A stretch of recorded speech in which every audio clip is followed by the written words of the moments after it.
Hello friend, welcome to my channel. আজকে আবারও চলে এসেছি তোমাদের সঙ্গে একটা নতুন ভিডিও নিয়ে। তো শীতকাল মানেই কিন্তু ঘোরা, আর আমরাও কিন্তু শীতকালে চলে এসেছি ঘুরতে। তো আমরা আজকে যাচ্ছি কিন্তু ভিক্টোরিয়া কিন্তু কলকাতার একটা ঐতিহ্য, কলকাতার একটা গর্ব বলতে গেলে ভিক্টোরিয়া। হ্যাঁ, এটা ব্রিটিশ আমলে তৈরি হয়েছে, কিন্তু আমাদের কলকাতার কিন্তু এইটা খুবই গর্বের একটা জিনিস।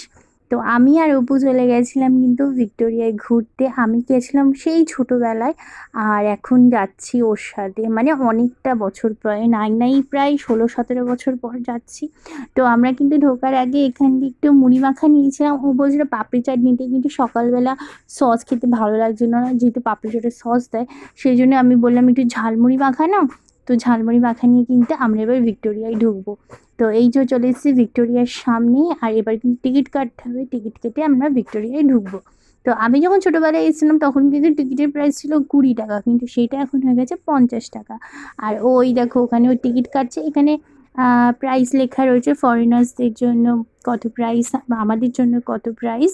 আর এখানে কিন্তু রাত্রিবেলা একটা 6টার পরে কিন্তু সন্ধ্যে 6টার পরে একটা শো হয়, সেটাও কিন্তু আলাদা প্রাইস আছে। তো এমনি টিকিটের এক একজনের প্রাইস হচ্ছে 50 টাকা করে। তো আমরা কিন্তু দুজন গেছিলাম, তো দুটো 50 টাকার টিকিট কেটেছি। কেটে কিন্তু আমরা এবার ভিক্টোরিয়ার ভেতরে ঢুকে গেছি। অনেক দিন পরে কিন্তু ঘুরতেও বেরোলাম, আর সেটাও কিন্তু খুব ভালো লাগছে। শীতের মধ্যে সেরকম কোথাও যাওয়া হয়নি বন্ধুরা, সেই জন্যই প্ল্যানিং হলো হঠাৎ করে যে ভিক্টোরিয়া যাব। আর খুব ভালো লাগছিল। ওইদিকে ও গল্প করছিল যে ও বন্ধুদের সঙ্গে এসেছিল প্রায় অনেক বছরই আগে, আর অনেক বছর পরে আবার আসছে আমার সাথে। আমিও এসেছি অনেক বছর আগে, মানে ওর থেকেও অনেক আগে। তো সেই জন্য অনেক কিছু না পরিষ্কার মনেও নেই। তো এখানে এসে বেশ ভালোই লাগছে, নতুন করে আরও কত কি এখানে কাজ হয়েছে সেগুলো দেখতে খুব ভালো লাগছে। আর এখানে কিন্তু অনেকটা ভিড় হয়ে গেছিলো। তো আবারও তোমাদেরকে বলছি যে এই সোয়েটার পরে দেখে কিন্তু ভয় পেয়ে যেও না, এটা কিন্তু এই বছরই 2025-এরই জানুয়ারি মাসের ভিডিও, যেহেতু এখন গরমের সময় সেই জন্য বলছি। কারণ আমি কিন্তু ভিডিওটা এডিট করতে আমার অনেকটা লেট হয়ে গেছে, সেই জন্য তোমাদের সঙ্গে ভিডিওটা এখন শেয়ার করছি। কারণ এখন তো গরমের টাইম, আর আমি সোয়েটার পরে তোমাদের সঙ্গে ভিডিও শেয়ার করছি। সত্যি মানে আমার মতন মানুষ কেউ আছে বলো তো? যাই হোক, তো এই দেখো কি সুন্দর এখানে ফুল গাছ দিয়ে সাজানো রয়েছে, যেটা কিন্তু খুব ভালো লাগছিল আমার দেখতে। গোলাপ ফুলগুলো এত সুন্দর লাগছিল না, বেশ বড় বড়, দেখো কত সুন্দর। আমার গোলাপ ফুল খুব পছন্দ, সেই জন্য আমি ফুলের দিকে না বারবার করে আকর্ষণ হচ্ছিল। তো এই দেখো কত সুন্দর লাগছে ভিক্টোরিয়াটা, আর উপরে হচ্ছে আমাদের কিন্তু পতাকা, জয় হিন্দ, আমাদের পতাকা। তো এই দিকে এবার আমরা ভেতরে ঢুকছি। আর ভেতরটা দেখো কতটা সুন্দর, মানে এতটা সুন্দর কাজ করে যে কি বলবো, কতটা সুন্দর করে এনারা যত্ন করে রেখেছে, তাই না? যাই জন্য এখনো কত ভালো লাগছে। কিন্তু অনেক কিছু দেখার আছে বন্ধুরা, তার মধ্যে কিন্তু রয়েছে এই ফটো ফ্রেমগুলো। দেখো এইগুলো প্রায় কত বছর আগের, কিন্তু কত সুন্দর করে এখানে যত্ন করে রাখা রয়েছে। এগুলো দেখতেও কিন্তু বেশ ভালো লাগে, আগের অনেক কথাই জানা যায়। আমার তো সব থেকে ভালো লেগেছিল এই যে বড় ফ্রেমটা দেখছো, ওই ফ্রেমটা। তাছাড়াও কিন্তু ভেতরে অনেক ফটো ফ্রেম আছে, যারা ভিক্টোরিয়ায় গেছো তারা তো জানোই কত কি আছে। আরও কিন্তু এখানে পাশের ঘরগুলোতে কাজ হচ্ছে, যেগুলোও কিন্তু খুব সুন্দর করে সাজানো হবে। যদি তোমরা এই বছরের শেষের দিকে বা সামনের বছর যাও, তখন কিন্তু সেইগুলোও তোমরা দেখতে পাবে। আমার এই ফটো ফ্রেমটা খুব ভালো লেগেছিল বন্ধুরা, সেই জন্য আমি কিন্তু এর সামনে দাঁড়িয়ে অনেকগুলো ছবি তুলেছিলাম। আর এখানে দেখো রয়েছে কত সুন্দর জাহাজ, আরও বন্দুক রয়েছে, অনেক জিনিস রয়েছে। কি বলবো, কি বলে শেষ করতে পারবো না, এত জিনিস রয়েছে এখানে। আর আমার সব থেকে ভালো লেগেছিল ভিক্টোরিয়ার যে ম্যাপটা রয়েছে, যেটা খুব সুন্দর করে এখানে রাখা রয়েছে, ওটা আমার খুব ভালো লেগেছিলো। কাচের যেটা মূর্তি মতন, যেটা আমার খুব ভালো লেগেছিলো ওইটা। তো এখানে একটু রিলস করছিলাম যেতে যেতে, ও আমাকে ভিডিও করে দিচ্ছিল। আর ভিতরটা না খুব সুন্দর, আর ভীষণ ভিড় হয়েছিল, যেহেতু শীতকাল ছিল সবাই গেছে। আর তোমার তাছাড়াও কিন্তু কুম্ভর টাইম চলছিল, মহাকুম্ভ। তো সেই সময়ও কিন্তু বাইরে থেকে অনেক লোকই কিন্তু কলকাতায় এসেছিল। তো সেই কারণেও কিন্তু অনেক ভিড় হয়েছিল, বাঙালি অবাঙালি সবাই কিন্তু ছিল। আর খুব ভালোও লাগে যে আমাদের কলকাতার একটা ঐতিহ্য না। তো সবাই যখন বাইরের লোকও এসে আমাদের কলকাতার এইগুলো দেখে, তখন নিজেদেরই কতটা প্রাউড ফিল হয়, খুব ভালো লাগে। তো এখানেও দেখো দেওয়ালগুলো কত সুন্দর করে কারুকার্য করা, কি সুন্দর করে আঁকা রয়েছে, কত ছবি রয়েছে এখানে, খুব ভালো লাগছিল। আর এই কাজগুলো এত সুন্দর, মনেই হচ্ছে না যে কত বছর আগে। মানে এনারা খুব যত্ন করেই এখানে কিন্তু এইগুলো কিন্তু খুব সুন্দর করে রেখেছে, যেগুলো দেখলে আমাদের মনেই হবে না যে কয়েক কয়েক বছর আগের জিনিস। তো এখানে অনেক কিছুরই দেখার আছে বন্ধুরা, কি বলবো আর কি বলবো না তোমাদের বলো তো।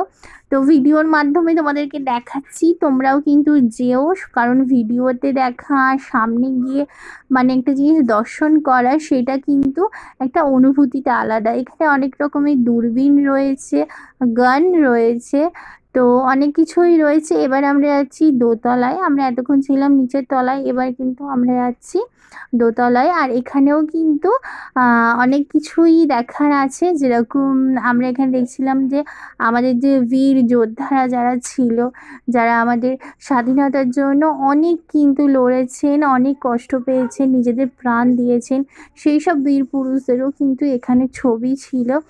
তো আর তাছাড়াও তো আমাদের তো রবীন্দ্রনাথ, ঈশ্বরচন্দ্র বিদ্যাসাগর, আরও তো অনেক কবিরা রয়েছেন, তাদেরও কিন্তু ছবি ছিল এখানে। অনেক কিছুই এখানে দেখার মতন আছে, যেগুলো কিন্তু আমি প্রথমবার দেখেছি, হয়তো তোমরা এলেও সেটা প্রথমবার দেখবে। আর এখানে দেখো সবার নাম, জন্ম তারিখ, আর কোন সময় কি কি হয়েছিল সেরকম এখানে ছবিগুলো দেখানো হচ্ছে। আর এখানে দেখো পুঁথি রয়েছে অনেকগুলো, যেগুলো কিন্তু অনেক পুরনো, যেগুলো এনারা এখানে যত্ন করে রেখে দিয়েছেন। যেমন অমৃতবাজার পত্রিকা রয়েছে এখানে দেখলাম, সেখানে কিন্তু বঙ্গভঙ্গ আন্দোলনের ব্যাপারে অনেক কিছু লেখা ছিল। তো সবটা আমার এখন পুরোটা মনে পড়ছে না, যেটুকু মনে পড়ছে সেগুলো তোমাদের সঙ্গে শেয়ার করছি। আমাদের পতাকা, আমাদের যে ফ্ল্যাগ আছে, সেই ফ্ল্যাগটাও কিন্তু যেরকম ধাপে ধাপে, যেটা প্রথম ডিজাইন ছিল, তারপরে আর একটা ডিজাইন হয়েছিল, তো যেটা ফাইনালি সবাই যেটাকে মানে বললো যে এইটাই ডিজাইনটা হবে, তো সেইগুলোই কিন্তু পরপর কিন্তু এখানে রাখা ছিল।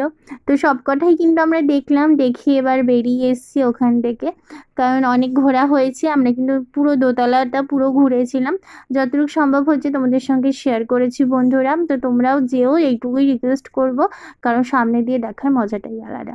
তো অনেকটা ঘুরেছি, ক্লান্ত হয়ে গেছি, এবার একটা জায়গায় কিন্তু ছাওয়া দেখে বসেছি, খুব সুন্দর হাওয়া দিচ্ছিল, রোদও ছিল, যতই শীতকাল হোক কিন্তু তাও রোদে তো আর ভালো লাগে না বলো ঘুরতে, তো রোদও ছিল। আর তার মধ্যে কিন্তু আমরা একটু ছাওয়া জায়গা দেখে বসেছিলাম, আর আমরা ঝালমুড়ি কিনেছিলাম, ওখানে বাদাম, চিট, বিস্কুট সবই ছিল, তো সেগুলো একটু বসে বসে খাচ্ছিলাম, একটু বিশ্রাম নিয়ে তারপরে কিন্তু আমরা ওখান দিয়ে বেরিয়ে চলে এসেছিলাম। তো বসেছিলাম এখানে, ভিডিও করছিলাম, ওইদিকে খাচ্ছে আর এদিকে আমাকে খাইয়ে দিচ্ছে, বলছে খাও, ভিডিও করছো শুধু খাও, খিদে পাইনি, তো ওইদিকে আমাকে খাইয়ে দিল। তো এবার একটুখানি ভিডিও করলাম, আর এবার ছবি টবি তুললাম, কারণ বাইরে থেকে ভিউটা খুব সুন্দর লাগছিল। দেখতে পাচ্ছ কত সুন্দর লাগছে বাইরে থেকে, পুরো একদম ভিক্টোরিয়াটা দেখা যাচ্ছে পুরো ঘুরিয়ে, খুব সুন্দর লাগছিল বাইরে থেকে। আমি এখানে একটুখানি রিলস বানিয়েছিলাম, তো আমাকে ভিডিও করে দিচ্ছিল, খুব ভালো লাগছিল। সবাই ওখানে মানে ছবি তুলতে ব্যস্ত এরকম, আর কেনই বা ছবি তুলবে না, এতটা সুন্দর জিনিস যদি আমাদের চোখের সামনে একটা থাকে, তাহলে সবারই ইচ্ছা করে যে ছবি তুলে এইটাকে কিন্তু ফোনের গ্যালারিতে আমরা রেখে দিই যত্ন করে, যাতে আবার কবে আসবো তার তো ঠিক নেই, কিন্তু এই পুরনো স্মৃতিগুলো দেখে তো ভালো লাগবে না, যে না সেই দিনের কথা মনে পড়বে, যে না আজকের দিন এখানে যাওয়া হয়েছিল। তো এই দেখো সবাই কিন্তু এবার বাড়ি ফিরছে, এবার হচ্ছে বাড়ি যাওয়ার পালা, কারণ এবার কিন্তু বিকেল প্রায় হয়ে গেছে। আর আমরা আসার সময় কিন্তু মেট্রো করে এসেছিলাম, যাওয়ার সময়ও মেট্রো করে গেছি, তো আসার পথে ক্লান্ত হয়ে গেছি, সেটা তো মুখ দেখলেই বুঝতে পারছো। এবার হচ্ছে বাড়ি যাব, আর উনি বসে রয়েছে আমার পাশে, মেট্রো এবার ছাড়বে, আমরা মেট্রোতে বসে গেছি। মেট্রো করে আমরা এসেছি বাড়ি, মেট্রো করে ডাইরেক্ট আসিনি, তারপরেও বাসে এসেছি, মেট্রো করে এসে নেমেছিলাম, তারপরে আবার বাসে করে উঠে কিন্তু বাড়ি এসেছি। তো মেট্রো এখানে ছেড়ে দিয়েছে, আর দেখো পিছনে কতটা সুন্দর লাগছে মেট্রোটা যাচ্ছে, আর ওইদিকে পাশে বসে রয়েছে, আমি ওর সঙ্গে মজা করছিলাম, কেমন ঘুরলে এরকমভাবে মজা করছিলাম। তো এবার কিন্তু আমরা খাওয়া দাওয়া করবো একটু বাড়ি যাওয়ার পথে, কারণ সেরকম তো ভারী কিছু খাওয়া হয়নি। তো এবার হচ্ছে খাওয়া দাওয়া করবো, সেই জন্য আমরা বিরিয়ানি নিয়েছিলাম, তো দুজন মিলে এখানে বসে বিরিয়ানি খাচ্ছি। চিকেন বিরিয়ানি নিয়েছিলাম বন্ধুরা, কারণ মাটন শেষ হয়ে গেছিলো, আমাদের কপাল ভালো ছিল না, সেজন্য চিকেন বিরিয়ানি পেয়েছি, সেজন্য বন্ধুরা চিকেন বিরিয়ানি নিয়েছিলাম। তো বিরিয়ানিটা একটু ভীষণ গরম ছিল। আর আমি তোমাদেরকে একটু চিকেন দেখানোর জন্য আমি করছিলাম যে আমি ওকে বলছিলাম, দেখো আমাকে মানে চিকেন দেয়নি, আমাকে শুধু আলু বিরিয়ানি দিয়েছে। ও বলছে না না চিকেন আছে ভেতরে, দেখো চিকেন রয়েছে। তা দেখলাম যে না সত্যিই রয়েছে, অনেকটা নিচে ছিল, তো আমি খুঁজে পাচ্ছিলাম না ওই জন্য। কিন্তু বিরিয়ানিটা কিন্তু আমার খুব ভালো লেগেছে, আর যেহেতু খিদে পেয়ে গেছিলো মোটামুটি, সেই জন্য কিন্তু আরও বেশি ভালো লেগেছে। কিন্তু ওই দোকানে আমরা প্রথমবার খেলাম, কারণ অত দূরে তো যাওয়া হয় না, কিন্তু সত্যি বিরিয়ানিটা ভীষণ টেস্টি ছিল। আর আসার সময় বোনের জন্যও নিয়ে এসেছিলাম, আমরা দুজন খেয়েছিলাম আর বোনের জন্য নিয়ে এসেছিলাম। কয়েকটা ছবি তুলেছিলাম বন্ধুরা, সেই ছবিগুলো কিন্তু তোমাদের সঙ্গে শেয়ার করছি। কেমন লাগলো পুরো ভিডিওটা অবশ্যই কিন্তু জানাতে ভুলো না। আর যারা এখনও ভিক্টোরিয়া যাওনি তারা কিন্তু অবশ্যই গিয়ে একবার ঘুরে এসো। আর যারা বাইরে থেকে আমার ভিডিওটা দেখছো কলকাতার বাইরে থেকে, তা তোমরা যদি কলকাতায় আসো তাহলে কিন্তু একবার হলেও ভিক্টোরিয়া যেও, আশা করি তোমাদের সবার ভালো লাগবে। আশা করি কি তোমাদের ভালো লাগবে, ডেফিনেটলি ভালো লাগবে। আর যারা যেই বন্ধুরা ভিডিওটা পুরোটা দেখেছো তাদের সকলকে অসংখ্য ধন্যবাদ আমার ভিডিওটা পুরোটা দেখার জন্য। কয়েকটা ছবি তুলেছিলাম, মানে পুরোটাই ছবি তুলেছি অনেকগুলো, কিন্তু সব ছবিগুলো তোমাদের সঙ্গে শেয়ার করলাম না, কিছু কিছু ছবি শেয়ার করলাম, কারণ আমি তো পুরোটা ভিডিওটা তোমাদেরকে দেখিয়েছি, সেই জন্য আমি কয়েকটা ছবি তোমাদের সঙ্গে শেয়ার করলাম। ভালো লাগলে অবশ্যই জানিও। পুরোটা ভিডিও দেখার জন্য থ্যাংক ইউ সো মাচ। আর খুব তাড়াতাড়ি তোমাদের সঙ্গে কিন্তু আরও অনেক ভিডিও শেয়ার করব, তো সেগুলো দেখার জন্য কিন্তু চ্যানেলটাকে ফলো অ্যান্ড সাবস্ক্রাইব করতে হবে, না হলে কী করে দেখবে বলো। তো অবশ্যই কিন্তু চ্যানেলটাকে ফলো অ্যান্ড সাবস্ক্রাইব করো। সবাই ভালো থেকো, সুস্থ থেকো। আজকের মতন একটু করে দেখা হবে নেক্সট ভিডিওতে। Tata tata.